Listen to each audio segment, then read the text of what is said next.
Hello everyone, I'm Sandra Uhao and I'm going to tackle about the integrated and integratory. Okay,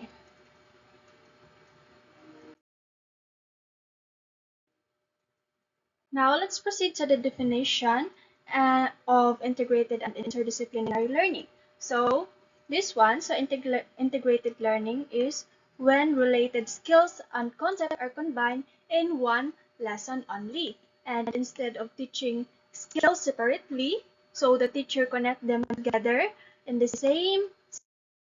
So one of example of integrated is ibali in English lesson. So student read a story. So nag-read sila story. So ang makuha na skill is ay kaning mga reading skills, then speaking skills. So ibali sa reading skills kay nag-read sila story. Ang students nag-read ng mga stories. And then sa speaking skill naman is when they're going to discuss what the story all about. Also another skill if ang teacher magatag siya kaning magpa-write siya kaning reflection, so nakuha kibali ang tulo ka skill in one subject only. Okay? Or in one lesson only. So all these skills are connected and taught in one lesson. Okay? So it focuses on combining skills and within the same subject. So isa lang ka subject. Then, proceed ta sa interdisciplinary learning. So, in the interdisciplinary learning, so this one is when two or more subject areas are connected in one lesson or activity. So, kanisya. So, the teacher combined different subjects to help students see how they are related. So, I have here an example. So, student learned about plants. So, one subject na yan siya. So, science. And then, they write a report about plants. So, nakuha na siya ang English. So, science plus English, so they are connected in one activity only. So, it connects different subjects together. So, diriya sa interdisciplinary, so, different subject siya. Mag-connect na ni mo ang different subject. Okay. So, I have here a simple summary. So, sa integrated, so ang meaning is combining skills in one. So one subject, so there are many skills, so they combine many skills. And for the interdisciplinary, so they're combining different subjects. So in one lesson or in one group project or whatsoever, they're combining different subject na. So as I've said earlier, so pwede mag-combine ang English, kaning mathematics, kaning science, na siya. So in one lesson dira.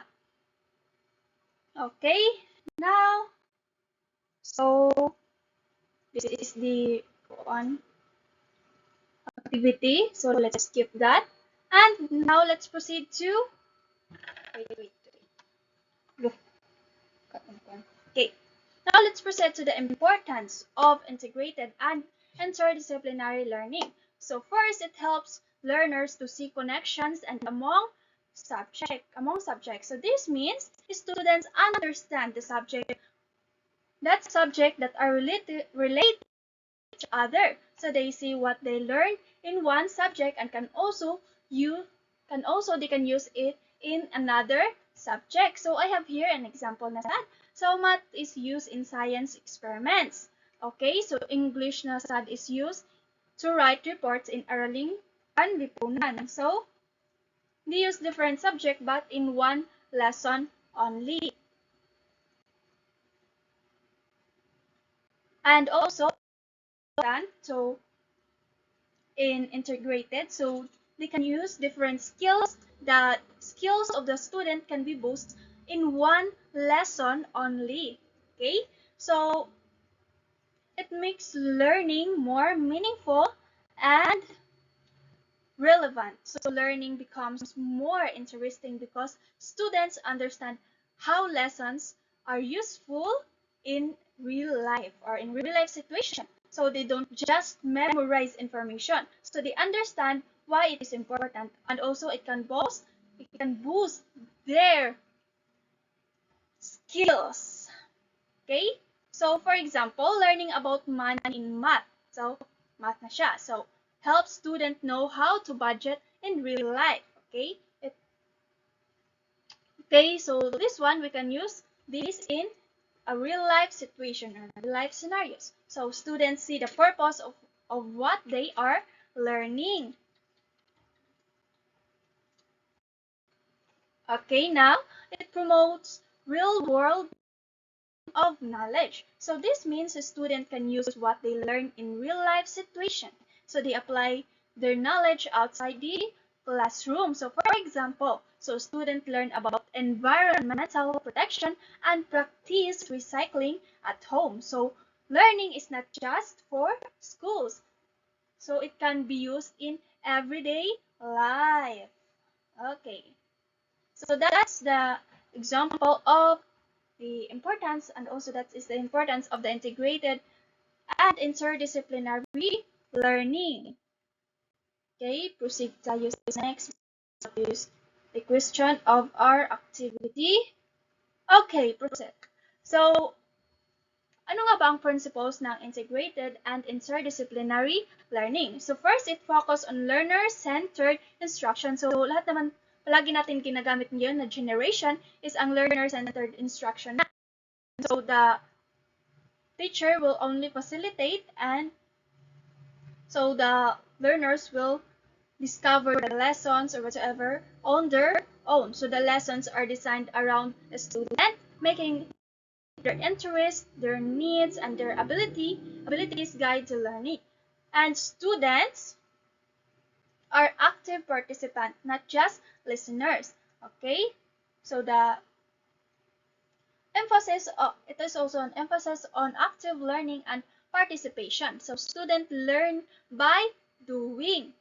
Okay? Discussing, experimenting, and collaborating with, or rather than just memorizing facts, because it is really effective when the student will going to learn by doing, or they're going to have their discovery learning, just like that.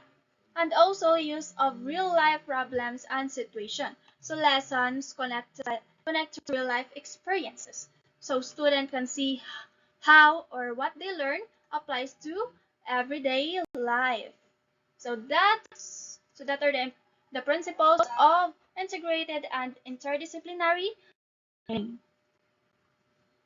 Now let's proceed to D, or the rule of teachers and learners. So first, the rule of the teachers are facilitator and guide, because we are now using the learner-centered. Ganon, basta. Teacher helps student learn by giving guidance and support, or they are facilitating instead of just giving all the answer or spoon feeding the learners about the lesson. So teacher will only spoon feeding, so the learners will not understand, or they will not actively participate to your lesson. Okay, so now let's proceed to the learners as active participant and problem solver. So in the integrated and interdisciplinary learning, so students take part in learning, think critically, solve problems on their own with others or with their team or members. Okay, so in of collaboration and teamwork. So students work together, share ideas, and help each other to learn better. So it also increased learner motivation and engagement. So because students are actively involved and learning feels meaningful, okay? So they become more interested and motivated to learn, okay? In short, the teacher guides the students, and also the student take actions, and everyone works together. So hindi lang si teacher ang mag-work, but also the students, or hindi lang si student ang mag-work, but also the teacher. So vice versa. So and everyone works together, making learning more interesting and meaningful. So that is the rule of that that are the rule of teachers and the learners or the pupils. Okay? Now let's proceed to another one. Okay, the characteristic of student student-centered learning. Because in the interdisciplinary and integrated, we use the student-centered learning. Okay, now these are the characteristics. So learners as active participants. So students take an active role in their learning by asking questions, okay, for exploring ideas and solving problems. Also for them to discover more about the lesson. And also, so sa teacher naman, the characteristic of teacher, so teacher as a facilitator. So teacher guides and support students or the pupils instead of giving them, sinabi ko na kanina, yung mga spoon feeding, yung mga traditional na mga method. Okay, now, last is the collaboration and inquiry-based activities. So students work together and learn by investigating, by discovering something or experimenting things on their own. So in short, student-centered learning, student do learning, or so sa teacher, and the teacher facilitate as a facilitator, so the teacher guide them, and everyone learns by together and exploring. Okay.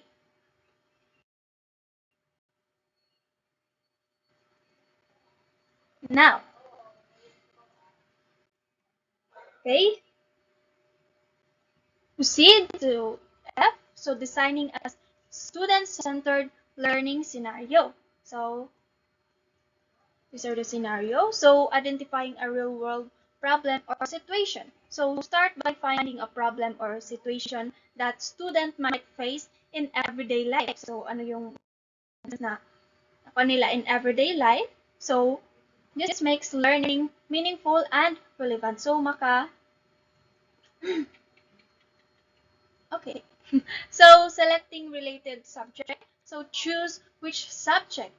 Diba? So, like math, science, English, or sa kanang mga values ed, social studies.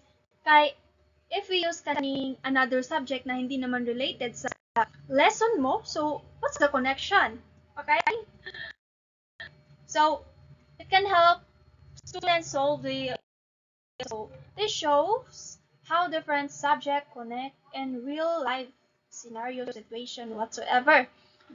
Setting learning objectives across subjects. So, di ba, dapat talaga mag-set tayo ng learning objectives para may goal naman tayo kung ano talaga ang gusto mong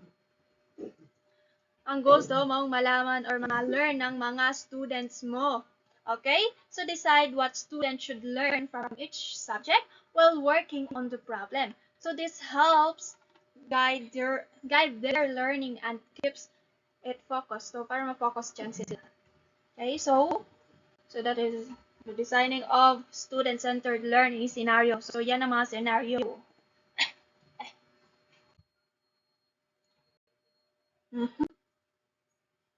Now, let's proceed to letter G. So, sample interdisciplinary learning scenario. Okay, so the description of real-world task or project. So, this is where you explain what the student will actually do. Life problem or subject. So, I have here an example. So, student will design a small community garden. So, magkima sila mga garden dira to learn about science. So, ang about topic ibali is about sa plants. So, science na siyang subject. Okay, so magagamit natin ang math, okay, for them to measure the space. So, if magtatanim sila dyan, then i-measure nila ang space para, okay, tama-tama lang ni ganun. And we can also use English for them to have their kaning reflection if mag-write sila og kaning ilang plan about sa ilahang project or kaning sa small community nga garden. Okay? So muna siya ang example sa real world task or project nila. Then proceed ta sa rules of student in activity. Okay? Here you show who does what. So what each student may have different responsibility para dili magsaligang uban. So kani siya ang team leader, tapos kani siya mo ni siya iya buhaton, then kani kana and so on. So For example, research what plant to grow. So, ano yung plant na gusto nilang itanim. Okay? And the other students naman will draw the garden layout. So, maggagawa sila ng mga layout. Then, another student din naman, so will write instruction on how to take care the plants or their garden. So, that is the example of the if bigyan natin ng rules ang mga student in one activity or project. Okay. So, expected outputs or permanent tasks. So, this is what students should produce or accomplish by the end of the activity. Diba kung gagawa tayo ng lesson is meron tayong learning mga objectives or expected natin na mga ma-learn ng student. So, dito naman, ang expected outputs naman or ano ang goal talaga nila sa kanilang ginagawang activity or project. So, for example, a detailed garden plan, okay? A drawing of their garden and a short report explaining the project. Okay, that is for the example of interdisciplinary learning scenario. Okay. Okay, so proceed tayo sa strategies for implementing or integrating and interdisciplinary learning. So, first is the project learning. So, ito na, alam naman natin yun, mga balik-balik naman gini siya, mga project-based. So, mga project dira, as I mentioned ako earlier, so about atong mag-plant sila kani mga mag-mo sila garden, so mag-plant sila mga whatsoever dira, then problem-based learning. So, consider mga problem. So, the student will be a problem solver. So, thematic learning and also collaborative group activities. So, mag-collaborate sila kay na may mga activities and dun sa patira ang ihatag sa teacher. And also classroom examples naman sa integrated and sa classroom. So, integration of math, science through experiments and reports. So, maghimo sila mga experiments o mga reports para ma-kuha na to ang sa isa ka lesson kay magamit natin ng iba't ibang mga skills, writing, reading, and kaning speaking, and many more ng mga skills. And sa interdisciplinary naman, kay magamit na to ang math, science, English, ESP, or whatsoever ng mga subject. Okay? Integration of social studies and language through research and presentation. Okay, students can research topic in social studies and present their findings using writings or speaking. Learn. Okay. So, use of real-world scenarios such as community issues. Okay. Learning is connected to real-life problems. So, dapat ibigay mo rin ng mga lessons sa mga student is yung makarelate sila in the real-life situation. So, yun. So, example, kibali sa community issues. So, discussing community recycling program and proposing ideas to improve it. So, in short, so this is about connecting different subjects and making learning practical and meaningful. So, by using real-life examples or mga activities na ma-relate nila sa life situation.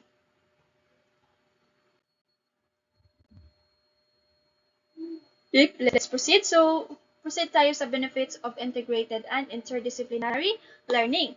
So, development of critical and creative thinking skills. So, di ba, yung sa critical thinking nila, so, if they're going to have sa skills nila, para, ayun, di ba, sila ay problem solver. So, gagamit talaga sila ng kanilang critical thinking skills and creative thinking skills. So, yung mga pagkagawa ng mga projects or mga okay, so improve communication and collaboration skills. So, di ba, if we're going to let the student make mga projects, so we have a collaboration because of mga team or mga group activities. Diba? So, ma-improve ang ilang collaboration skills. and better retention and understanding of lesson. So, mas maintindihan nila ang lesson because nakaka-relate sila. Because of your examples or your activities is na relate sa kaning real life situation. Okay. Dito sa gilid.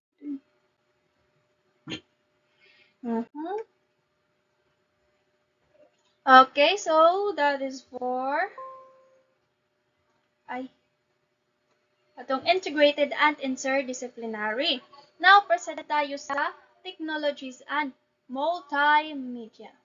Now, bago yan, alamin muna natin kung ano nga ba ang technology and multimedia. So, technology muna, so technology, nag-refer siya to tools and devices or kaning mga system. So, tools, devices, or system that we can use to help with teaching and learning. So, example ani sa technologies kaning mga computers, tablets, phones, isa pa, mga internet platforms or mga educational apps, mga apps dira nga magagamit natin sa pagtuturo ng mga students. And then, proceed tayo sa multimedia. So, multimedia refers to different types of content we use to teach. So, often, through technology. So, technology man talaga gamit natin. So, example ani, videos, animation, audio recordings, kaning mga games, mga image, ganon. Okay, I will repeat sa kaning technology, mga tools, just like laptop, TV, mga smartphones, ang multimedia, kaning mga apps dira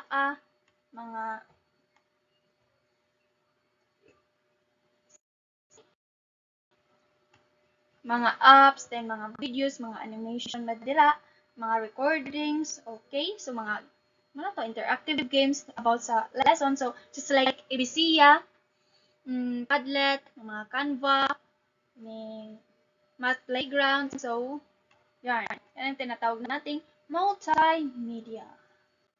Okay, let's proceed to letter A, definition of technology and multimedia. So, nasabi ko na yan kanina. So, ayun na nga. Ang sa technology, computers, tablets, projectors, and mga padira. And then, ang the multimedia is mga image, mga video, mga games, muna siya. Okay? Proceed. Let's proceed to the importance of technology and multimedia and teaching and learning. So, it enhances understanding of abstract concept. So, mas maintindihan ng mga bata because makikita na nila yung mga image dyan, mga video dyan sa TV or laptop or sa smartphone. So, make lessons more interactive and engaging. So, just like kaning mga ABCya, Math Playground, so diba, or mga Padlet, Mandira, or mga Canva. So, it become interactive or na-engage, especially nowadays na mas mga students sa mga technology and kaning mga multimedia. Mas hanas sila dira kanon. Okay, it supports independent and self-paced learning. Okay, kung gusto ng student ay mga individual lang, so ayun, gamit ang kanilang cellphone. Okay, magkaroon kayo ng activity just like kaning EBCya, so you can have an activity for individual. Now, let's proceed to the types of technology used in the classroom. Okay? First is kaning mga digital devices such as computer, mga tablets, mga TV, ano siya, balo naman taan na. So, internet-based platforms and application, mga Canva, kanang sa mga Google, nga mga PPT, mga app. Okay, educational software and learning management system. So, kanang mga kuan? Ang mga dictionary, mga basta ka mga apps or kaning mga system, mga management na educational. So, ka mga Microsoft Words or whatsoever dira nga mga kuan, mga Padlet. Siya. Oops. Okay, proceed tayo sa type of multimedia materials. So, first, kaning videos, and animation. So these are kanang mga moving pictures, mga nga nag-show siya mga ideas, padira, or mga stories or process. So example, a video showing how volcano erupt. Muna siya sa videos and animation. And then proceed tayo sa audio, recording, and podcast. So these are sounds. So these are sounds or spoken lesson that you can listen to. So kanang gusto ng student, so hindi visual, so or auditory na ito. So dito sa unang bullet is visual. Then sa ikalawang bullet naman ay auditory. So nakikinig lang ang mga students. So these are sounds or spoken lesson that can be listened to. An example, a podcast explaining a science concept or a recorded story. Okay? Then images, infographics, and presentation. So these are visual materials naman. Then that help explain information clearly. So para hindi maguluhan ang mga students, so gamit ang kanilang visual mga kuan, so makikita ang kanilang mga image dira, mga infographics, etc. So example, so kanang mga diagrams. So diba, if ganito mga diagrams of human body, so kung we're just going to explain it without the pictures or mga infographics or mga kuan visual materials dira, so mahihirapan ang mga students sa pag-visualize. Okay? So, or slides for class presentation. So, ano siya? Interactive simulation and games. So, this lets students practice or explore concepts. So, in a fun or hands-on way. So, for example, a math game that lets you solve problem or science simulation of water cycle. So, in short, ano siya? So, multimedia materials are different ways of showing and teaching information using sight, visual, sa sound, and sa interaction. So it makes learning more interesting and easier to understand the topic or your lesson.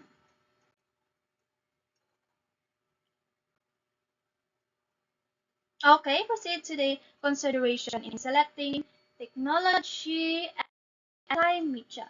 So dapat talaga dito, alam na natin ang learner's age, level, and learning styles. Because so sa learner's age and learning style, the tool should match dapat sa student or the learners. Sa students to learn and be appropriate for their level. Hindi naman yung ibibigay mo yung ibalik ka ni Google Drive tapos yung binigyan mo ng ganyang mga platform is yung grade 2 student. So hindi pa nila alam yarn. So ang level nila is yung Google Drive dito tapos sila nandito pa. So, diba? Hindi match.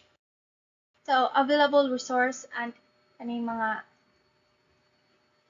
resource and internet access. So, the technology should be usable with what is available in the classroom. So, di ba, if nasa mga bukid-bukid, mga ganyan, so, tapos magpa-online class ka dito, hindi siya match. Hindi siya, dahil hindi available yung technology na kuan. So, if you have city then, or the area that have kaning internet connection, so you can download the mga apps na offline. You can use offline. Okay? So, para magagamit pa rin ninyo ang technology or kaning multimedia. Then, alignment with learning goals. So, the tool should support the learning objective. So ang learning objective mo as a teacher and help the student achieve the intended learning outcome. So, if hindi magagamit ang kaning TV or laptop sa lesson mo or sa learning objective mo or learning goals mo, so wag mo nang gamitin. Gagamitin mo yung mga technology or multimedia na nakaka-help sa iyo na sa pag-achieve ng iyong learning goals or learning objectives. So, dapat ma-align siya kung ano ang objective and kung ano ang content ng iyong lesson or topic. Okay? Let's proceed to classroom application of technology and multimedia. So, use of videos to introduce or explain lessons. So, gagamit ka ng mga videos para i-explain yung lesson mo. So, palagi natin itong ginagawa sa mga demonstration natin, di ba? Ginagamit natin yung mga videos, mga kaning pictures to introduce our lesson. Okay, so ginawa natin assess our activity and activities for assess. Okay, ganun. So, para doon na mag-answer yung mga student. Then, multimedia presentation for students project. So, just like ang mga PPT. Okay, yan. Then, virtual collaboration and research activities. So, just like kaning sa mga virtual collaboration. So, sa Canva, you can collaborate there sa Canva. Then, kaning sa Padlet. Okay, sa quizzes also, we can use as a, we can on sa team. So, virtual naman yan siya. And, marami pang mga apps or mga multimedia na magagamit natin as a virtual collaboration. Okay? Then, justifying the use of technology and multimedia. Then, alignment with the learning objectives and content. So, dapat na-align yung objectives mo and ang content mo sa ginagamit mo na technology or social media. So, paulit-ulit na yarn. Then, support student-centered and interdisciplinary learning. So, dapat ang gamitin mong technology or multimedia is nakasupport naman sa student-centered. Dahil yan talaga ang lagi natin ginagamit or kaning interdisciplinary learning. And then, promote of collaboration and creativity. Dapat yung mga technology or multimedia na ginagamit mo sa iyong lesson, sa klase mo, is kaning nakapromote siya ng mga collaboration, may mga mga activities na mga groups or mga groups activities, ganun. And then, creativity, so mga projects, so they can have their sa creativity, so they can use Canva, diba? To boost their creativity.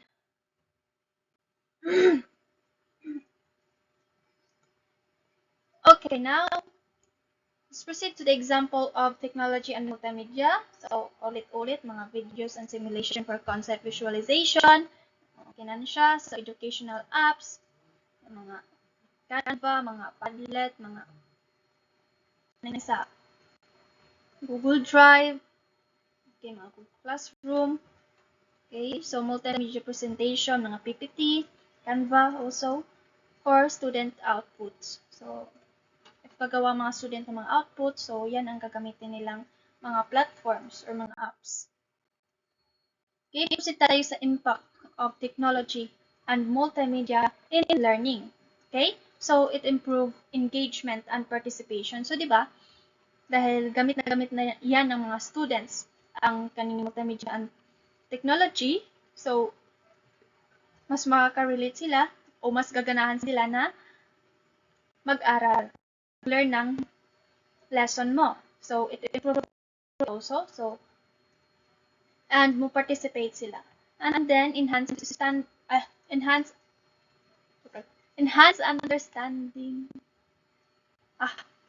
understanding and retention. So, understand nila ang mga bagay-bagay, mga lesson. So, preparation for real world and digital skills. Okay? So, pero ngayon, naanad na. So, mas anad ng mga bata. Anad ang mga sa mga digital skills, mas active pa sila kaysa sa ato. Then, proceed tayo sa benefits of using technology and multimedia. So, it increased engagement and participation, paulit-ulit. Improve comprehension and retention, paulit-ulit na rin. So, development of digital literacy and 21st century skills. So, di ba, sa digital literacy and 21st century skills, so, yan yung paggamit ng mga multimedia. And then, mga technology and preparation of learning the real world and future careers. Okay. So that is all for my report. So the interdisciplinary and integrated, so and multimedia and technology. So that is all. Thank you for listening and viewing my video report. Thank you.